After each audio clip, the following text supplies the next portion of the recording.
الرحمن الرحیم الحمدللہ وحدہ والصلاة والسلام علی من لا نبی بعدہ۔ معزز و مکرم سامعین، کروڑا بار شکر ہے اس پروردگار عالم کا کہ جس نے آج ہمیں پھر سے یہ عظیم مقدس سعادت نصیب فرمائی کہ ہم روزے کی حالت میں نماز کے بعد باوضو ہو کر پاک و صاف ہو کر اللہ اور اس کے رسول صلی اللہ تعالی علیہ وآلہ وسلم کی باتیں سننے کے لیے مسجد میں موجود ہیں۔ یقیناً یہ زندگی کے بہترین اور خوبصورت لمحات ہیں جو انسان کے آخرت کے اندر انسان کے لیے ذریعہ نجات کے ایک عظیم سبب ہوں گے۔ آج اس پرفتن دور کے اندر امت میں ایک بہت بڑا جو مسئلہ ہے نا وہ فرقہ واریت کا ہے۔ امت بکھر گئی ہے، جدا جدا ہو چکی ہے، ہر انسان کا رخ الگ الگ ہے۔ ایک امت ہو کے اخوت و بھائی چارہ کہیں سے بھی نظر نہیں آ رہا۔ امت ہر طرف سے بکھری ہوئی، اللہ کا ایک کلام قرآن پاک ہے، ایک کلمہ پڑھنے والے، ایک طرح کی حدیث مبارکی کی تابع ہونے کے باوجود اس قدر فرقہ واریت، اس قدر نفرتیں کہ کوئی مسلمان دوسرے کو مسلمان کہنا تو دور کی بات، انسان سمجھنا بھی مناسب نہیں سمجھ رہا۔ تو یہ ایک شیطان کا بہت بڑا حملہ ہے امت مسلمہ پر۔ علماء کے آپس میں اختلاف وہ ایک الگ چیز ہے۔ اختلاف امتی رحمت، امت کے آپس کے اختلاف دراصل اللہ کی رحمت ہے۔ وہ فروعی اختلاف علماء کے امت کی وہ ایک جدا چیز ہے۔ ایسے اختلافات کہ ان کی وجہ سے مسلمان ہی نہ سمجھنا اور پھر ان اختلافات کو عوام الناس کی عدالت میں لے جانا، یہ بات بالکل ہی عجیب ہے اور نہ سمجھ آنے والی بات ہے۔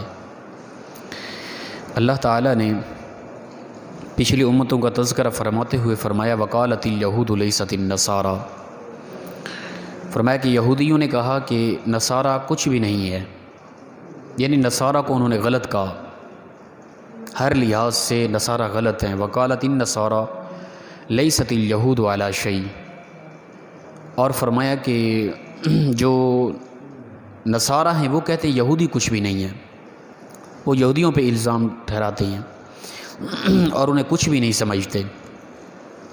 وَهُمْ يَتْلُونَ الْكِتَابَ، فرمایا کہ حالانکہ وہ ان کے پاس کتاب بھی ہے، وہ اس کی تلاوت بھی کرتے ہیں، اللہ کی کتابیں موجود ہیں ان کے پاس، ان کتابوں کی تلاوت کے باوجود بھی وہ اس قدر اختلافات رکھتے ہیں آپس میں۔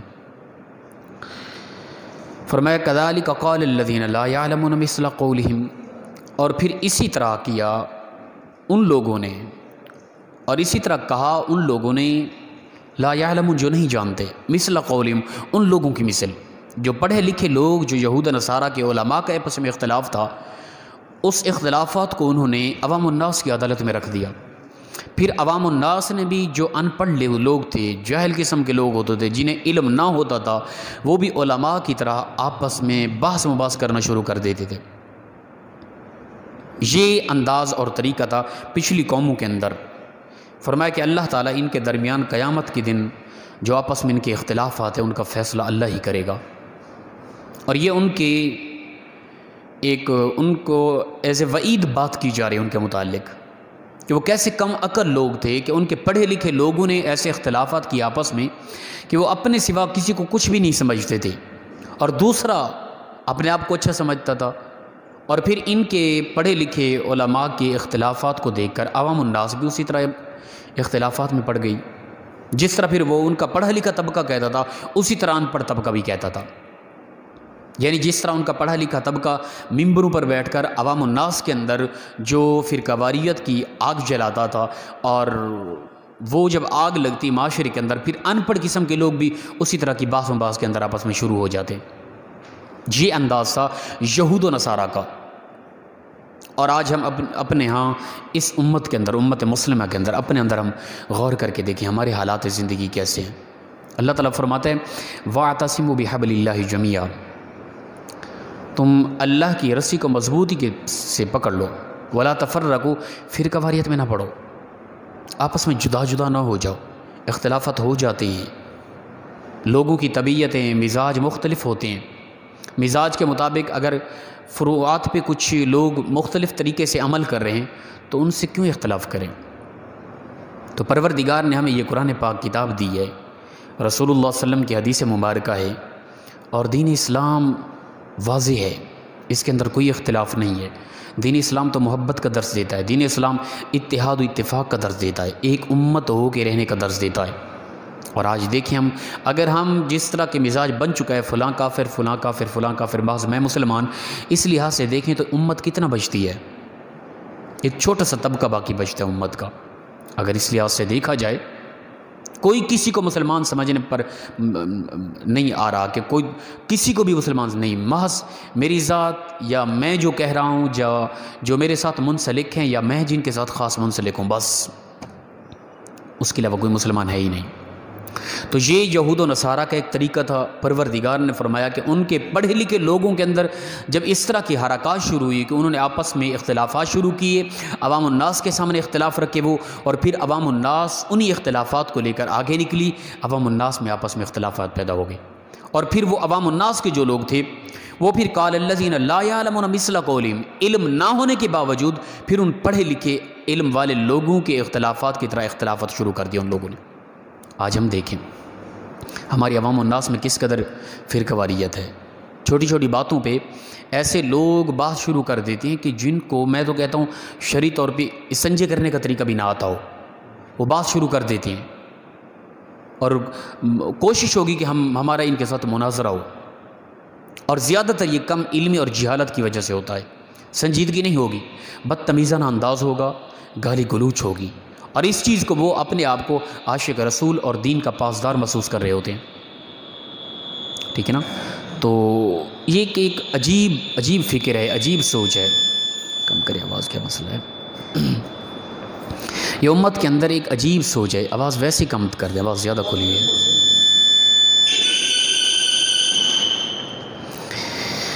اللہ اکبر۔ تو یہ ایک عجیب فکر اور عجیب سوچ ہے امت کے اندر کہ ہم لوگوں نے خاص طور پہ ممبروں پر بیٹھ کر، زیادہ تر میں علماء کی بات نہیں کر رہا، اپنے جیسے عام خطیب طبقے کی بات کر رہا ہوں، ہم نے ممبروں پر بیٹھ کر ہم نے نہ دیکھا کہ مختلف طبیعت کے لوگ ہوتے ہیں، حالانکہ روایت کے اندر آتا ہے ان نکلم الناس علی قدر عقولہم، لوگوں کی عقلوں کے مطابق ان سے بات چیت کرو، ٹھیک ہے نا؟ مختلف قسم کی طبیعت رکھتے ہیں لوگ، یہ نہیں کہ اسلام کو بگاڑ کے ان کے طبیعت کے مطابق بات کرو، نہیں، فرقہ واریت کو نہ آگ دو، فرقہ واریت نہ پھیلاؤ امت کے اندر، محبت دو، جو بات کرنی ہے اس کو نیوٹرل انداز سے کرو۔ ادعو الی سبیل ربک بالحکمت والموعظۃ الحسنہ، اللہ تعالیٰ فرماتا ہے جب بھی تم اللہ کی راہ کی طرف بلاؤ کسی کو تو مواعظ حسنہ کے ساتھ مسکراہٹ ہو، پیار محبت ہو۔ میں اکثر یہ مثال دیتا ہوں، آپ لوگ بیٹھیں، آپ کے اندر کوئی بندہ ایسا ہو وہ اپنی ذات کو کسی دوسرے مکتبہ فکر کی طرف منسوب کرتا ہے، میں اپنے آپ کو مسلک اہل سنت میں منسوب کرتا ہوں اپنی ذات کو، اور ایک آدمی ایسا ہے جو عوامی آدمی ہے، اسے کسی چیز کا پتہ نہیں ہے، وہ محض اپنی ذات کو کسی مکتبہ فکر کی طرف منسوب کرتا ہے، اسے عقائد و نظریات کا، اصول کا، قواعد کا پتہ نہیں ہے، اسے میں کیا کہہ دوں گا؟ لہٰذا اگر اس کے اندر کچھ خطائیں ہیں بھی تو حق تو یہ بنتا ہے میں اسے قریب کروں، اسے پیار دوں، لگن چاہت کے ساتھ، ادعو الی سبیل ربک بالحکمت والموعظۃ الحسنہ کے تحت میں اس کو اسلام کا مزاج دوں، اسے سمجھاؤں کہ یہ خطائیں ہیں تمہارے اندر، نہ کہ اس کے برعکس کہ میں اس کے ساتھ سلام کرنا بھی چھوڑ دوں، وہ میری مسجد میں آئے تو میں کہوں مسجد دھوئیں، مسجد ناپاک ہو گئی، اور اپنے مقتدیوں کو کہوں کہ ان سے سلام بھی نہ کرو، اس بیچارے کا کیا قصور ہے یار، وہ تو کچھ جانتا نہیں ہے، کم علمی کی وجہ سے اگر اس کے اندر کچھ خطائیں ہیں، کچھ غلطیاں ہیں، وہ راہ راست پہ نہیں ہے، تو راہ راست پہ اسے کون لگائے گا؟ اس طرح وہ راہ راست پہ آ جائے گا کہ میں اسے دھکا دوں، کہوں اس مسجد میں تو نے نہیں آنا، اور اعلان کر دوں کہ فلاں فلاں کے علاوہ کوئی اس مسجد میں داخل نہیں ہو سکتا، کیا اس انداز سے وہ راہ راست پہ آ جائے گا؟ یا اس کے برعکس اس طرح کروں کہ اسے پیار دوں، اسے قریب کروں، وہ میری ذات سے جب محبت شروع کر دے پھر اسے حقیقت اسلام بتاؤں۔ رسول اللہ صلی اللہ علیہ وسلم کو جو مین طریقہ، آپ صلی اللہ علیہ وسلم نے 40 سال کے بعد اعلان نبوت کیا ہے، ٹھیک ہے نا؟ 40 سال تک رسول اللہ صلی اللہ علیہ وسلم کی جو زندگی ہے نا، وہ بھی ہمارے لیے اسوہ حسنہ ہے، نمونہ ہے۔ اور نبی اکرم صلی اللہ علیہ وسلم نے 40 سال تک کوئی بات نہیں منوائی، محض اپنی ذات منوائی ہے۔ 40 سال تک رسول اللہ صلی اللہ علیہ وسلم نے اپنا کردار سامنے رکھا ہے، قریش مکہ کے سامنے، عرب کے لوگوں کے سامنے اپنا کردار رکھا ہے۔ پھر جب 40 سال عمر ہو گئی، اعلان نبوت کیا، تو صفا کی پہاڑی چوٹیوں پہ کھڑے ہو کے اللہ کے نبی صلی اللہ علیہ وسلم نے سب سے پہلا پیغام کیا دیا؟ اے قریش کے لوگوں، اے عرب قریش مکہ کے سردار، جمع ہو جاؤ۔ سب جمع ہوئے۔ اس وقت بھی رسول اللہ صلی اللہ علیہ وسلم نے اپنی بات نہیں منوائی، پہلے اپنی ذات سامنے رکھی۔ فرمایا لوگوں یہ بتاؤ کہ میں محمد صلی اللہ علیہ وسلم کیسا ہوں، میری زندگی کا ہر لمحہ، 40 سال کا ہر مہینہ، اور ہر مہینے کا ہر دن، ہر ہفتہ، ہر ہفتے کا ہر دن کا ہر گھنٹہ، ہر گھنٹے کا ہر منٹ کا ہر سیکنڈ تمہارے سامنے ہے، بتاؤ میں کیسا ہوں، ٹھیک ہے نا؟ بات نہیں منائی، ذات منائی، ذات کے بارے پوچھا بھی بتاؤ کہ میں کیسا ہوں۔ اس وقت قریش مکہ اور بڑے بڑے سردار تھے، انہوں نے کہا اے محمد صلی اللہ علیہ وسلم تو صادق الامین ہے، تیری زبان سے کبھی جھوٹ ممکن ہی نہیں۔ جب ذات کو مان لیا تب اللہ کے نبی صلی اللہ علیہ وسلم نے فرمایا میری بات مانو۔ 40 سال تک تم نے میرے کردار کو دیکھا، میری ذات کو دیکھا، آج میں نے اپنی ذات کے متعلق اپنی ذات کو تمہارے سامنے رکھا، تم نے مجھے صادق الامین کہہ دیا اور تم یقین رکھتے ہو میری ذات پہ، اب میری بات مانو، وہ یہ کہ میں اللہ کا نبی ہوں، اور اس بت پرستی کو چھوڑو، یہ خطائیں ہیں تمہارے اندر، ان خطاؤں کو اپنے آپ سے دور کرو۔ یہ ہے اسلام کا طریقہ۔ پھر یہ نہیں کہ انہوں نے انکار کر دیا، رسول اللہ صلی اللہ علیہ وسلم نے پھر بھی ادعو الی سبیل ربک بالحکمت والموعظۃ الحسنہ، مواعظ حسنہ کے ساتھ، مسکراتے ہوئے، پیار محبت کے ساتھ ان کو درس دیا، ان کو سمجھایا۔ اور میں اپنے آپ کو دین کا ٹھیکیدار تو سمجھوں، ایک سادہ آدمی، ایک بیچارہ ہے، ریڑھی چلانے والا ہے، ان پڑھ قسم کا ہے، انگوٹھا چھاپ ہے، وہ رکشہ چلاتا ہے، وہ سبزی بیچتا ہے، وہ بالکل سادہ، اسے پتہ ہی نہیں ہے دین کا قواعد، اصول، عقائد، وہ دور تک بالکل ناواقف ہے اس چیز سے۔ اور میں اعلان کر دوں کہ ایسا بندہ وہ اپنے آپ کو اس مسلک کی طرف منسوب نہیں کرتا، تو لہٰذا وہ اس نہ مسجد میں آئے، نہ اسے سلام کرو، سلام کرے بھی اسے جواب نہ دو۔ یہ اسلام کا درس ہے کیا؟ یہ اسلام کا مزاج ہے؟ نہیں۔ علماء کے اختلاف یہ نہیں کہ میرے اختلاف نہیں ہیں، ہر مکتبہ فکر کے مولوی طبقے کے ساتھ میرے اختلاف ہیں، جو ہمارے علماء نے اختلاف رکھے ہیں وہ اختلاف ہیں، پر ان اختلافات کی وجہ سے عوام الناس کے سادہ لوگوں سے نفرت، اس کا میں قائل نہیں ہوں، نہ اسلام اس کی اجازت دیتا ہے۔ انہیں پیار دیں، اپنے قریب کریں، اپنی ذات مانیں، پھر بات مانیں، وہ بات مانیں گے، انہیں جہنم کے راستے سے بچا کے جنت کے راستے کی طرف لے کر آئیں، نہ کہ انہیں اور زیادہ دھکا دے کے ہم جہنم کے اندر دھکیل کے رکھ دیں۔ یہ اسلام کا مزاج ہے، پیار دیں، محبت دیں۔ تو پروردگار پچھلے لوگوں یہود و نصارہ کا ایک طریقہ بتا رہے ہیں، فرمایا کہ وہ ایسے لوگ تھے، وہ یہود و نصارہ، وہ اپنے آپ کو صرف اچھا سمجھتے، دوسروں کو جہنمی سمجھتے، بیکار سمجھتے، غلط سمجھتے، اپنی ذات کو محض اچھا سمجھتے، اور پھر ان پڑھے لکھے لوگوں کی وجہ، حالانکہ فرمایا کہ وہ ایسے لوگ تھے، وہم یتلون الکتاب، وہ اللہ کی عطا کردہ کتاب کی تلاوت بھی کرتے، ایسے ناداں تھے، ایسے بے وقوف تھے، کتاب بھی تھی ان کے پاس، اس کی تلاوت بھی کرتے، اس کے باوجود بھی اس قدر اختلافات ہیں ان کے پاس۔ آج ہمارے پاس ایک ہی کتاب ہے، قرآن پاک ہے، پھر بھی اختلاف اس طرح۔ اور پھر فرمایا کہ ان کے پڑھے لکھے لوگوں، علماء کی وجہ سے عوام الناس میں اختلافات شروع ہو گئے۔ آج ہم دیکھیں اپنے اندر، ایک ہی کتاب ہے، ایک ہی کلمہ ہے، ایک ہی حدیث کی کتاب ہے، سب کچھ ایک طرح کا، پھر بھی اس قدر اختلاف کہ ایک دوسرے کو سلام کرنا دور کی بات، ایک دوسرے کو دیکھنا دور کی بات، انسان بھی نہیں سمجھتے۔ میری آج ایک حضرت سے بات ہو رہی تھی، وہ اسلام آباد کے کوئی ہیں، ایک پوسٹ کی تھی انہوں نے غلط، تو میں نے کمنٹس کیا بڑی سنجیدگی کے ساتھ۔ میرا ایک مزاج ہے ذاتی، میں بڑی غلطی بھی کر لینا، میں سنجیدہ انداز سے، مہذبانہ انداز سے سمجھانے کی کوشش کرتا ہوں۔ تو میں نے کہا حضرت یہ شفقت فرمائی، اس طرح کے فتوے مناسب نہیں عوام الناس کے اندر، ٹھیک ہے نا؟ وہ جو بھی فتویٰ تھا، تو آگے سے جو مجھ پر غلیظ قسم کی گالی گلوچ کی بھرمار ہوئی ہے نا، وہ اللہ معاف کرے، ٹھیک ہے نا. تو یہ کم ظرفی ہوتی ہے. علم سے انسان کے اندر اعلیٰ ظرفی پیدا ہوتی ہے. کبھی علم والا بندہ یہ نہیں کرے گا کسی کی گالی گلوچ کی وجہ سے اس کا ریئیکشن یہ ہوگا کہ اسے واپسی گالی گلوچ دے. نہیں، اس کی ایسی ماں بہن کہ اس نے غلیظ قسم کی گالی دی، میں پھر مسکرایا، میں نے کہا یہ بھی اللہ کی مخلوق ہی ہے نا، کیا کہہ سکتے ہیں. اب ان کی زبان سے یہ نکل رہی ہیں نا، ان کے مزاج سے نکل رہی ہیں نا، میری ذات کو کوئی اثر نہیں ہو رہا. اللہ کے نبی کے ساتھ بھی اس طرح کا ہوا ہے نا ماما، حالانکہ وہ اس قدر سنگین غلطی پہ تھا، ٹھیک ہے نا. تو پھر ہوا یہ کہ وہ جذباتی ہو کہ آپ کے اندر ہمت ہے تو آپ مجھ سے بات کر کے دیکھیں، میں فلاں یہ وہ کر دوں گا، میں اس قدر دلائل دوں گا. پھر جذباتی ہو کہ اس نے نمبر بھی کمنٹس کے ذریعے کر دیا. میں نے انہیں، یہ ابھی کی بات ہے، تھوڑی دیر پہلے کی بات ہے، میں نے کال کی، میں نے کہا حضرت کیا میں ایم فل کر چکا ہوں، میں PhD کر رہا ہوں، میری یہ تعلیم فلاں فلاں بڑی تعلیمات انہوں نے اپنی گنتی کرائی، ٹھیک ہے نا. تو میں نے کہا کہ آپ کے انداز گفتگو سے تو لگتا ہے کہ آپ نے میٹرک بھی نہیں کی، ٹھیک ہے نا. آپ کہہ رہے ہیں کہ میں نے فلاں مدرسے دورہ حدیث کیا ہے، میں فلاں کتابیں جانتا ہوں، حدیث کی تفاسیر فلاں فلاں. آپ کے انداز گفتگو سے لگ رہا ہے کہ آپ جہالت کے اگلے درجے کی طرف چلے گئے ہیں. کوئی سنجیدگی ہوتی ہے، علم کے ساتھ علم بھی ہوتا ہے انسان کے اندر، علم کے ساتھ انسان کے اندر ایک فکر ہوتی ہے، سوچ ہوتی ہے. علم جتنا بڑھتے گا نا اس قدر انسان کے اندر اعلیٰ ظرفی پیدا ہوتی ہے. انسان کے اندر علم کی وجہ سے کم ظرفی کبھی پیدا نہیں ہوتی. انسان کی سوچ میں حسن پیدا ہوتا ہے، انسان انسانیت کو عزت دیتا ہے جس کے اندر علم ہوتا ہے، یاد رکھیں، ٹھیک ہے نا. تو یہ اگر اس طرح ہے یقیناً تو اس چیز کو علم نہیں کہا جاتا. یہ ایک دکانداری یا ایک کاروباری مزاج ہے، بھئی پڑھیں گے فلاں فلاں کو پوسٹ ملے گی یا دین کے لحاظ سے کچھ کمائیں گے، یہ مین مقصد یہ ہوتا ہے. پھر جب ان کی میری بات چیت ہوئی نا تو وہ بعد میں کافی زیادہ شرمندہ، پھر انہوں نے بتایا کہ میں فلاں ادارے میں پڑھا رہا ہوں، میں مفتی ہوں اور پڑھا رہا ہوں. میں نے کہا حضرت دیکھ لیں آپ پھر ان کی میری کافی لمبی بات ہوئی ہے. میں نے کہا آپ کی جو کمنٹس سے اب اس وقت آپ سمجھ گئے ہیں، میں جب سمجھایا پھر وہ بڑا شرمندہ بھی ہوا، پھر سنجیدہ بھی ہوا.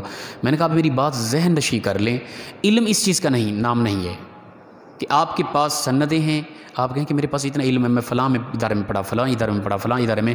کسی نے مثال کے طور پر میں آپ لوگوں سے پوچھتا ہوں، جب سے میں آیا ادھر سے کبھی بھی کسی نے، نہ انتظامیہ نے، کسی مقتدی نے نہیں پوچھا کہ حضرت آپ کی کیا سند کیا ہے، دکھائیں آپ. کسی نے دیکھی ہے؟ نہیں. کسی کو پتہ نہیں میرے پاس کتنے قدر سنتے ہیں، نہیں ہے، کیا ہے کیا نہیں، کسی نے آج تک نہیں پوچھا. تو معاشرہ، عوام الناس انسان کے کردار کے ذریعے انسان کو جانتی ہے کہ کس قدر اس کے اندر اعلیٰ ظرفی ہے، ٹھیک ہے نا. میں نے کہا حضرت آپ جو کہہ رہے ہیں مجھے فلاں فلاں اس قدر آپ پڑھے ہیں، میں کس طرح مانوں؟ اصل علم کی جھلک انسان کے کردار اور گفتار سے ظاہر ہوتی ہے. اگر کردار اور گفتار انسان کے ہاں نہیں ہے تو وہ انسان چاہے جتنا بھی ڈگری ہیں اس کے پاس، وہ جاہل ہے. تو لہٰذا ایک ایسی نفرت پیدا ہو چکی ہے چھوٹی چھوٹی باتوں پہ، سنجیدگی نہیں، جذباتی ہو کے پھر اپنے آپ کو عاشق رسول، دین کا شاہکار سمجھنا، دوسرے کو انسان بھی نہ سمجھنا، ٹھیک ہے نا. تو یہ ایک پھر اسے کافی شرمندگی ہوئی ہے. پھر بعد میں وہ واٹس ایپ پہ بھی بات کرتے رہے کہ حضرت مجھے کافی کچھ سمجھ آ گئی ہے، ٹھیک ہے نا. میں یقیناً اس طرح کا آدمی ہوں، مجھے شاید پہلی مرتبہ آپ ملے ہیں کہ میں اتنا جذباتی ہو کہ اتنا گالیاں دی آپ کو، اس کے باوجود بھی آپ نے اتنا پیار سے مجھے سمجھایا ہے. تو میں سمجھ نہیں آ رہی کہ بھی اس طرح بھی سوچ ہوتی ہے لوگوں کی. تو یہ بہرحال میں اگر بات کر جاؤں آگے تو تھوڑا عجیب ہو جائے گی، اتنا ہی کافی ہے. تو یہ ایک عجیب سوچ ہے ہمارے ہاں. ہم سمجھتے ہیں کہ بس ہاں میں کہتا ہوں کہ اس وقت میرے ہاں مقتدی طبقہ، کئی لوگ ایسے جو مجھ سے علم میں، معرفت میں، صلاحیت میں، کردار میں، اچھائی میں، مطالعے میں مجھ سے کئی گنا زیادہ ہیں، ٹھیک ہے نا. صرف یہ ہے کہ میں مصلی رسول پہ نماز پڑھاتا ہوں، اس لیے آپ لوگ یہاں بیٹھ کے مجبوراً میری گفتگو سنتے ہیں. اور میں کہتا ہوں کہ یہاں پہ بھی کھڑے ہو کے کوئی بندہ میری خطا اور غلطی کہہ دے حضرت یہ آپ کی مسٹیک ہے، واللہ بخدا میں یہاں بیٹھ کے رجوع کروں گا اور آن کیمرہ میں کہوں گا کہ واقعی میری غلطی ہے. یہ علم میں سے ایک بہترین علم کا ایک حصہ ہے یہ کہ اپنی غلطی کو غلطی سمجھ لینا، یہ بھی ایک بہت بڑا علم ہے. اور کم علمی کی بہت بڑی ایک دلیل یہ ہے کہ اپنی غلطی پر ڈٹے رہنا، اسے غلطی سمجھنا ہی نہ، یہ کم علمی کی بہت بڑی دلیل ہے. اللہ اکبر. تو ہمارے پڑھے لکھے لوگ اگر اس طرح کریں گے، اس قدر ان کے اندر کم ظرفی ہوگی، اس قدر جذباتی سوچ ہوگی. یہ تو چلو وہ مجھ سے بات کر رہے تھے، ٹھیک ہے نا، تو میں اسی فیلڈ کا تھا، پھر اچھائی کے انداز میں نے اسے کچھ سمجھایا، سمجھ آ گئی۔ کوئی عوامی آدمی ہوتا تو کیا محسوس کرتا کہ مولوی طبقہ اور دین کے شاہکار، دین کے پاسدار، ممبر و محراب کے وارث اسی طرح کے ہوتے ہیں؟ یہ حضرت کریں کوئی یار، کیا مسئلہ ہو گیا آج سپیکر کو؟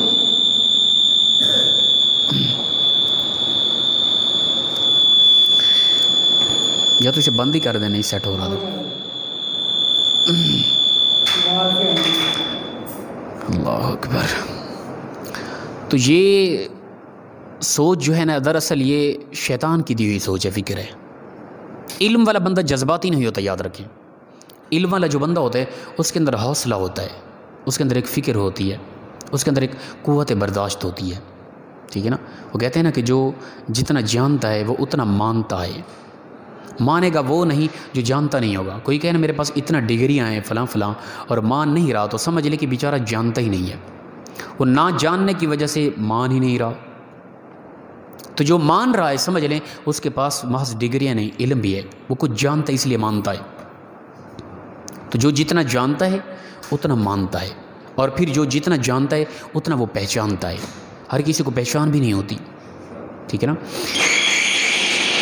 تو یہ ایک عجب طریقہ ہے ہمارے ہاں کچھ مولوی طبقے کا۔ علماء کی بات نہیں کر رہے، علماء کے اندر سنجیدگی ہوتی ہے، علماء کرام امت کے وارث ہوتے ہیں، انبیاء کے وارث ہوتے ہیں، ممبر و محراب کے وارث ہوتے ہیں۔ ان کی ذریعے تو دین کی اسلام کی اشاعت ہو رہی ہے، ان کے ذریعے تو دین کا معاملات بہتر سے بہتر چل رہے ہیں۔ علماء کی بات نہیں کر رہا میں، اپنے جیسے ان عام سادہ لوگوں کے متعلق بات کر رہا ہوں کہ جنہوں نے محض ایک ذریعہ معاش بنایا ہوا ہے ممبر و محراب کو، اور وہ جذباتی ہو کر پتہ نہیں دوسرے کو کیا کچھ سمجھتے ہیں اور اپنے آپ کو پتہ نہیں کہاں لے جاتے ہیں۔ اور ان لوگوں کی وجہ سے خاص طور پہ امت میں عوام الناس کے اندر اس قدر فرقہ واریت ہے اور فتنہ فساد ہے، لڑائی جھگڑے، کوئی کسی کو مسلمان ماننے کے لیے تیار ہی نہیں ہے۔ تو اللہ تعالیٰ فرماتا ہے وَاعْتَصِمُوا بِحَبْلِ اللَّهِ جَمِيعًا، تم اللہ کی رسی کو مضبوطی سے پکڑو، یعنی قرآن پاک کو مضبوطی سے پکڑو، مضبوطی سے انہیں تھام لو اور فرقہ واریت میں نہ پڑو۔ وَلَا تَفَرَّقُوا، فرقہ واریت میں کبھی بھی نہ پڑو۔ حدیث مبارکہ کے اندر آتا ہے، ام المؤمنین عائشہ صدیقہ فرماتے ہیں کہ فرمایا رسول اللہ صلی اللہ علیہ وسلم نے، جو ایجاد کرے ہمارے دین میں وہ طریقہ، وہ کام جو اس دین سے نہیں ہے، وہ شخص مردود ہے، وہ اس کا طریقہ جو ہے وہ مردود ہے، ٹھیک ہے نا۔ تو ہم نے عجیب عجیب معاملات، عجیب عجیب طریقے اسلام کے اندر ایجاد کر دیے۔ ہم محض قرآن اور حدیث کی طرف متوجہ رہیں تو ہمارے اختلافات ختم ہو جائیں۔ نبی اکرم صلی اللہ علیہ وسلم جب بھی اکثر خطبہ بیان فرماتے تو رسول اللہ صلی اللہ علیہ وسلم خاص طور پہ یہ پڑھتے تھے، اما بعد فإن خیر الحدیث کتاب اللہ وخیر الہدی ہدی محمد وشر الامور محدثاتها وکل بدعۃ ضلالہ۔ رسول اللہ صلی اللہ علیہ وسلم ہر خطبے میں یہ پڑھتے کہ حمد و صلات کے بعد فرمایا کہ یقیناً بہترین بات اللہ کی کتاب ہے، کائنات کے اندر اللہ کی کتاب سے بہترین بات کوئی ہے ہی نہیں، بہترین بات اللہ کی کتاب ہے، اور سب سے بہترین طریقہ محمد الرسول اللہ صلی اللہ علیہ وسلم کا ہے، ٹھیک ہے نا۔ اور پھر فرمایا کہ بدترین چیز دین کی بدعتیں ہیں، اور ہر بدعت گمراہی ہے، اور گمراہی جہنم میں لے کر جانے والی ہے۔ تو لہٰذا ہم اگر قرآن کی طرف متوجہ ہو جائیں، حدیث پاک کی طرف متوجہ ہو جائیں، اللہ کے نبی صلی اللہ علیہ وسلم کے اصول اور طریقے کو دیکھیں، آپ کا جو جینے کا طریقہ تھا اس کو دیکھیں، ہمارے اختلافات ختم ہو جائیں گے۔ یہ نفرتیں، یہ لڑائی جھگڑے، یہ فتنہ فساد، یہ فرقہ واریت، یہ سب کچھ دور ہو جائے گی۔ یہ امت ایک متحد ہو جائے گی، ایک پلیٹ فارم پہ جمع ہوگی، اور ان کے اندر اخوت و بھائی چارہ، لگن چاہت، پیار محبت ہوگی، اور یہ پوری امت ایک ہو کے کفر کے سامنے نظر آئے گی۔ تو لہٰذا ہمارے ہاں یہ چیز بہت ہی کم پائی جاتی ہے، ہم کوشش کریں محبتیں دیں۔ حدیث مبارکہ کے اندر آتے، بلکہ قرآن پاک کی وہ آیت ہے نا، هو الذی انزل علیک الکتاب منہ آیات محکمات ہن ام الکتاب اخری متشابہات، فرمایا کہ یہ وہ کتاب ہے کہ ہم نے آپ پر نازل کی، اس کے اندر کچھ محکم کی آیتیں ہیں جو حکم ہے، جن کے اندر نیکی کا حکم ہے، برائی سے روکنا ہے، یہ اصل کتاب کی حقیقت ہے۔ اور اس کے علاوہ کچھ متشابہات ہیں جو شک میں پڑنے والی ہیں، وہ جو ہیں ان کے پیچھے نہ پڑو تم، جو ان کے پیچھے پڑ جائے گا یا ایسی باتیں کرے گا جس کے اندر امت کو شک میں ڈال دے گا، بھئی اس کا کیا مطلب ہے یار، سمجھ ہی نہیں آ رہی یہ ٹھیک ہے یا وہ ٹھیک ہے، شک میں جو ڈال دینے والے لوگ ہیں نا، فرمایا دراصل یہ لوگ ایسے ہیں، ان کے دل کے اندر مرض ہے، بیماری ہے ان کے دلوں کے اندر، اور یہ مریض لوگ ہیں ایسے جو امت کو شک میں ڈالتے ہیں ہر وقت، اور ایسی باتوں کے پیچھے پڑ جاتے ہیں جو متشابہات میں سے ہیں، جو شک میں ڈالنے والی ہیں۔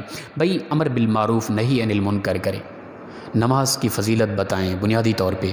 مجھ جیسے لوگوں کی میں بات کر رہا ہوں کہ ہمیں چاہیے کہ ہم نماز کے متعلق بتائیں، نماز کی فضیلت بتائیں، نماز کے درجات بتائیں اور کتنا بہترین عمل ہے، درود پاک کی فضیلت بتائیں، زکوٰۃ کی فضیلت بتائیں، روزے کی فضیلت بتائیں، فلسفہ رمضان بتائیں، حسن اخلاق کے متعلق بتائیں، اتحاد امت کا بتائیں، پیار محبت بتائیں، ماں باپ کے حقوق بتائیں، بیوی کے حقوق بتائیں، شوہر کے حقوق بتائیں، بہن بھائیوں کا پیار محبت۔ اتنا موضوعات ہیں یار، یہ کیوں ہمارے سامنے نہیں آتے؟ یہ محض فرقواریت سمجھ نہیں آتی، یہ اس قدر نفرتیں آئی کہاں سے ہیں؟ اللہ اکبر۔ حدیث مبارکہ کے اندر آتے حضرت عبداللہ ابن عمر رضی اللہ تعالیٰ عنہ آپ فرماتے ہیں کہ ایک دن دوپہر کے وقت نبی اکرم صلی اللہ تعالیٰ علیہ وآلہ وسلم کی خدمت میں حاضر ہوا تو آپ صلی اللہ علیہ وسلم نے دو ایسے شخصوں کی آواز سنی، دو ایسے آدمی تھے جن کی آواز آ رہی تھی، وہ ایک آیت پہ جھگڑ رہے تھے، بحث کر رہے تھے۔ تو نبی اکرم صلی اللہ علیہ وسلم ان کے جھگڑے کی وجہ سے ان کے قریب گئے، اور رسول اللہ صلی اللہ علیہ وسلم کا چہرہ انور غصے کے وجہ سے لال ہو چکا تھا، غصے کے آثار نظر آ رہے تھے رسول اللہ صلی اللہ علیہ وسلم کے چہرے سے۔ تو نبی اکرم صلی اللہ علیہ وسلم نے فرمایا کہ تمہارے جو جھگڑا ہے نا، اسی طرح کے جھگڑے پچھلی امتوں میں ہوتے، اور پچھلی امتیں اسی طرح اللہ کی ان آیات میں جھگڑے کی وجہ سے ہلاک ہوئی ہیں۔ پچھلی امتوں پر ہلاکت اس لیے آتی تھی کہ وہ آپس میں اختلافات کرتے، جھگڑا کرتے اللہ کی آیتوں میں۔ آج ہم دیکھیں ہر بات پہ اختلاف ہے، ہر بات پہ جھگڑا ہے، اور پھر عوام الناس کے اندر کئی لوگ اٹھ کھڑے ہوتے ہیں کہ جنہیں پتہ نہیں ہوتا کہ وہ فتوے لگانا شروع ہو جاتے ہیں۔ ہمارے حضرت نے یہ بات کی ہے تو یہ تو سننی لگتے ہی نہیں ہیں، یہ پتہ نہیں کس فرقے کے ہیں۔ بھئی تو کس فرقے کا ہے تو بتا، چل تو اصلاح کر دے، آ کے ہماری اصلاح کر دے، بھئی ہمیں سمجھ نہیں آ رہی اسلام کی، تو ہمیں سمجھا دے۔ تو یہ ایک کم ظرفی کی وجہ ہے، یاد رکھیں۔ اعلیٰ ظرف لوگ اس طرح نہیں کرتے، اعلیٰ ظرف لوگ تحقیق کرتے ہیں، جن کے اندر اعلیٰ ظرفی ہوتی ہے وہ تحقیق کرتے ہیں، وہ ہر بات پر متنفر نہیں ہوتے، ہر بات پر جھگڑا کرنے کی کوشش نہیں کرتے۔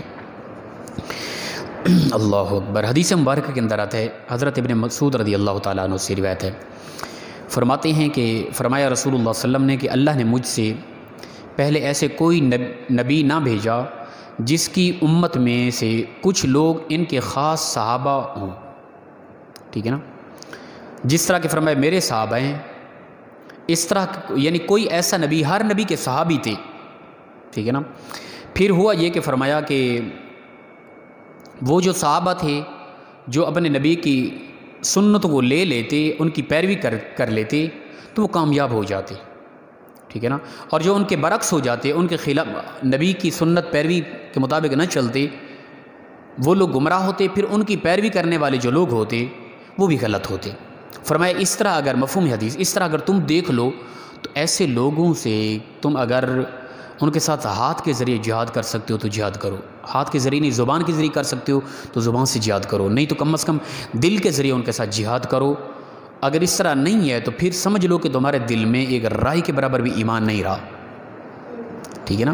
جو اللہ کے نبی صلی اللہ علیہ وسلم کے طریقے کو چھوڑ کر عجیب طرح کا طریقہ اپنایا ہوا ہے اور فتنہ فساد کرتا ہے، وہ فرقہ واریت کو یعنی پھیلاتا ہے عوام الناس کے اندر، ایسے لوگوں سے دور ہو جائیں۔ ان کو نہیں روک سکتے، دل میں کم از کم یہ جانے کہ یہ انسان غلط ہے۔ منبر رسول پر بیٹھ کر کیوں عوام الناس کے اندر ہم آگ لگائیں؟ کیوں نفرت دیں؟ پیار کیوں نہ دیں؟ پہلے تھوڑی نفرت ہے، دنیاوی معاملات میں سگے بہن بھائیوں کو دیکھ لیں کس قدر پیار محبت ہے، محض پراپرٹی کی وجہ سے، لین دین کی وجہ سے اس قدر نفرت ہے کہ وہ دور ہیں، سالہ سال سے عمریں بیت گئی، ضعیف العمر ہو گئے، بول چال نہیں ہے، پھر قسمیں اٹھائی ہوتی ہیں یہ میرا بھائی یہ مر گیا تو میں تو جنازے پہ بھی نہیں جاؤں گا، کیوں کہ اس نے وہ رشتہ نہیں دیا تھا مجھے، اس نے میرے فلاں چیز دینی تھی، فلاں حق دینا تھا، فلاں چھوٹے چھوٹے معاملات کی وجہ سے اس قدر نفرتیں پہلے تھوڑی پھیلی ہیں یار، ہم پھر اسلام کے معاملے کے اندر اس قدر نفرتیں پھیلائیں؟ ہمارا حق بنتا ہے ہم پیار دیں، امت کو اتحاد کا مزاج دیں، اتفاق کی سوچ دیں، یہ اصل اسلام کا مزاج ہے، ٹھیک ہے نا۔ اللہ اکبر۔ تو حدیث مبارکہ کافی زیادہ میں نے ہائی لائٹ کی ہوئی ہیں وقت کی قلت کی وجہ سے۔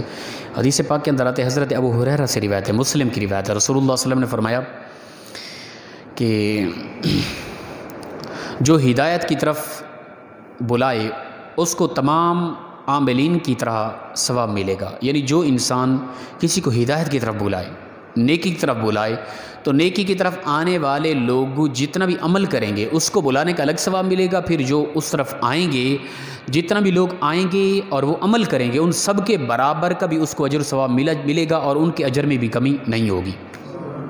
اور پھر فرمایا کہ جو گمراہی کی طرف بلائے گا، ٹھیک ہے نا، فرقہ واریت کی طرف بلائے گا، امت کے اندر نفرت پھیلائے گا، تو اس کو اس نفرت فرقہ واریت کی طرف بلانے کا اور گمراہی کی طرف بلانے کا گناہ الگ ملے گا. اور جو لوگ اس کی مان کر گمراہی کی طرف آئیں گے، فرقہ واریت کی طرف آئیں گے، یہ سوچ پیدا کرے اپنے اندر، ان لوگوں کو گناہ جو ملے گا ان کے برابر کا گناہ ان کے نامہ اعمال میں بھی لکھا جائے گا اور ان کے گناہ میں بھی کمی نہیں ہوگی.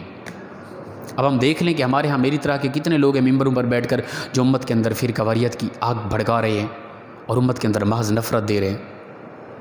ٹھیک ہے نا، تو لہٰذا پیار دیں، آپس میں لگن چاہت کے ساتھ پیش آئیں. اللہ کے نبی صلی اللہ علیہ وسلم فرماتے ہیں مسکراتے ہوئے خندہ پیشانی کے ساتھ، مسکراتے ہوئے دو مسلمان جب آپس میں سلام کرتے ہیں مسکراتے ہوئے سلام کرتے ہی ہیں کہ پروردگار ان کے دونوں کے پچھلے گناہوں کو مٹا دیتا ہے. تو یہ موضوع تو بہت لمبا ہے پر مختصر سی بات وقت کی قلت کی وجہ سے، ٹھیک ہے نا. تو کوشش کرنی ہے ہم نے نفرتیں ختم کرنی ہیں، پیار دیں. کسی مسلک کا عوامی آدمی ہے، اگر آپ کو علم ہے کہ یہ غلط ہے، اس کو ٹھیک کس طرح کرنا ہے؟ اپنے آپ سے دور کر کے نہیں، اس کو ٹھیک اس طرح کرنا ہے مسجد سے باہر نکال کے، یا اس کو سلام نہ کر کے، یا اس کے سلام کے جواب نہ دینے سے نہیں. اس طرح تو وہ اسی طرح ہی رہے گا. اگر ٹھیک کرنا ہے تو ہم نے اسے پیار دینا ہے، اس کے سلام کا جواب بھی دینا ہے، اسے سلام کرنا بھی ہے، اسے اپنے قریب بھی کرنا ہے، اسے قریب کر کے پھر اس کے دل میں اپنی محبت پیدا کر کے پھر حقیقت اسلام اسے بتانا ہے. یہ اسلام کا ایک مزاج ہے اور یہ طریقہ ہے اشاعت اسلام کا. اللہ پاک ہم سب کو مخلص انداز میں عمل کی توفیق عطا فرمائے. وآخر دعوانا الحمدللہ رب العالمین. جی کوئی بات پوچھنے والی ہو تو جی. اللہ اکبر. اللہ تعالی ہم سب کو عمل کی توفیق عطا فرمائے. اللہم صلی وسلم علی